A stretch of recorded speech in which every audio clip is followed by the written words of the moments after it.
लो जी, आ गया भाई बहनों का सबसे पवित्र त्योहार, जिसका हर भाई और बहन को बेसब्री से इंतजार रहता है।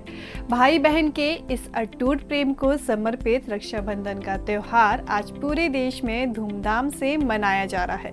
सुबह से ही सड़कों पर राखी बंधवाए भाई और राखियां और मिठाई लेकर भाइयों के घर जाती बहनों की चहल पहल जारी है।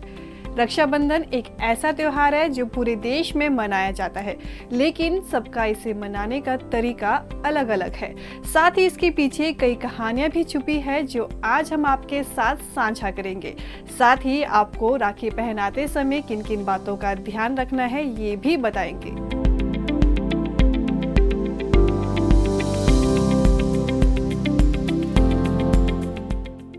सबसे पहले जान लें राखी बांधते समय किन बातों का ध्यान रखें। धार्मिक मान्यताओं के अनुसार राखी बंधवाते समय भाई का मुख पूरब दिशा में और बहन का पश्चिम दिशा में होना चाहिए। उसके बाद बहनें अपने भाई को रौली अक्षत का टीका लगाए और घी के दीपक से आरती उतारे। उसके बाद मिष्ठान खिलाकर भाई के दाहिने कलाई पर 3 गांठें लगाकर राखी बांधे। धार्मिक मान्यता के अनुसार राखी बांधते समय 3 गांठें लगाना शुभ माना जाता है, क्योंकि 3 गांठ का संबंध त्रिदेव ब्रह्मा, विष्णु और महेश से है। कहा जाता है कि राखी की पहली गांठ भाई की लंबी आयु के लिए, दूसरी गांठ स्वयं की लंबी आयु के लिए तथा तीसरी गांठ भाई बहन के रिश्ते में मिठास लाने और सुरक्षित रखने के लिए बांधी जाती है। ऐसे में राखी बांधते समय 3 गांठें लगाना शुभ होता है। चलिए अब जानते हैं भारत में कहाँ किस तरह से राखी का त्योहार मनाया जाता है। सबसे पहले दक्षिण भारत की बात करें तो यहाँ अलग अलग नामों से राखी के त्योहारों को जाना जाता है। साथ ही इसे मनाने के तरीके भी अलग अलग है। वहीं उत्तर भारत के ज्यादातर हिस्सों में इस पर्व को रक्षाबंधन के नाम से ही जाना जाता है।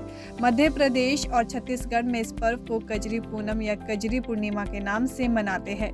इस दिन किसान धरती माता की पूजा करते हैं, साथ ही अपनी माता के प्रति आभार व्यक्त करते हैं। वहीं तमिलनाडु, महाराष्ट्र और केरल में ज्यादातर ब्राह्मण समुदाय इस त्योहार को अवनी अभितम के रूप में मनाते हैं। महाराष्ट्र में इस दिन समुद्र की पूजा की जाती है। पूजन के दौरान समुद्र को नारियल अर्पित किया जाता है। मान्यता है कि इससे समुद्र देवता वहां के निवासियों को तकलीफ नहीं देते। वहीं राजस्थान के कुछ हिस्सों में राम राखी लूंबा बांधी जाती है। ये राखी सामान्य तौर पर मिलने वाली राखियों से थोड़ी अलग होती है। इसमें डोरी लाल रंग की होती है और उस पर पीले रंग की पॉम जैसी पीली बॉल लगी होती है, जो पीले धागे से बनी होती है। उड़ीसा और पश्चिम बंगाल में इस पर्व पर खासतौर पर भगवान राम और सीता मैया की पूजा की जाती है। यहाँ रक्षाबंधन को झूलन पूर्णिमा कहते हैं और गुजरात में इस त्योहार को पवित्र पूर्णिमा के तौर पर मनाते हैं।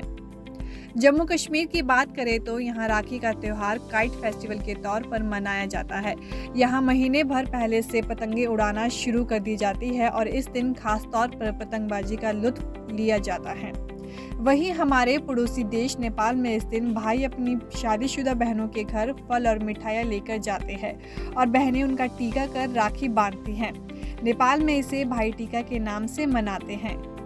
ये तो आप सभी अब जान ही गए हैं कि कहाँ कैसे राखी का त्योहार मनाया जाता है। चलिए अब आपको इसके पीछे की कहानी के बारे में बताते हैं। क्या आप जानते हैं कि इस त्योहार की शुरुआत सगे भाई बहनों ने नहीं की थी? जी हाँ, वैसे तो रक्षाबंधन कब शुरू हुआ इसे लेकर कोई तारीख स्पष्ट नहीं है, लेकिन माना जाता है कि इस पर्व की शुरुआत सतयुग में हुई थी। वैसे तो रक्षाबंधन से बहुत सी कथाएं जुड़ी है, लेकिन आज हम आपको 2 चर्चित कथाएं सुनाएंगे। पांडवों को महाभारत का युद्ध जिताने में रक्षा सूत्र का बड़ा योगदान था। महाभारत युद्ध के दौरान युधिष्ठिर ने भगवान कृष्ण से पूछा कि हे कान्हा, मैं कैसे सभी संकटों से मुक्ति पा सकता हूँ, मुझे कोई उपाय बतलाए। तब श्री कृष्ण ने युधिष्ठिर से कहा वो अपने सभी सैनिकों को रक्षा सूत्र बांधे, इससे उनकी विजय सुनिश्चित होगी। युधिष्ठिर ने ऐसा ही किया और विजय बने। ये घटना भी सावन महीने की पूर्णिमा तिथि पर ही घटित हुई मानी जाती है। तब से इस दिन पवित्र रक्षा सूत्र बांधा जाता है, इसलिए इस दिन सैनिकों को राखी बांधी जाती है। अगली कहानी राजा पुरु से जुड़ी हुई है। ये उस समय की बात है जब भारत देश की सीमा पाकिस्तान, अफगानिस्तान तक थी, जो समय कांधार, पंजाब इत्यादि नाम से प्रख्यात थे। वहाँ के शक्तिशाली राजा का नाम पुरु था, जिसे आसपास के राजा भी भय खाते थे। उस समय विश्व विजय पर निकला रोमन राजा सिकंदर भारत देश की ओर बढ़ रहा था। उस समय सिकंदर कई देशों को जीतता हुआ आगे बढ़ रहा था। उसकी सेना ने कई राष्ट्रों की सेनाओं का विनाश कर डाला था तथा कई राजाओं का वध कर दिया था। कुछ राजाओं ने उसकी अधीनता स्वीकार कर ली थी तथा जिन्होंने नहीं की थी वे मारे गए थे। जब वो भारत की भूमि पर पहुंचा तो झेलम नदी के उस पार राजा पुरु का राज्य था।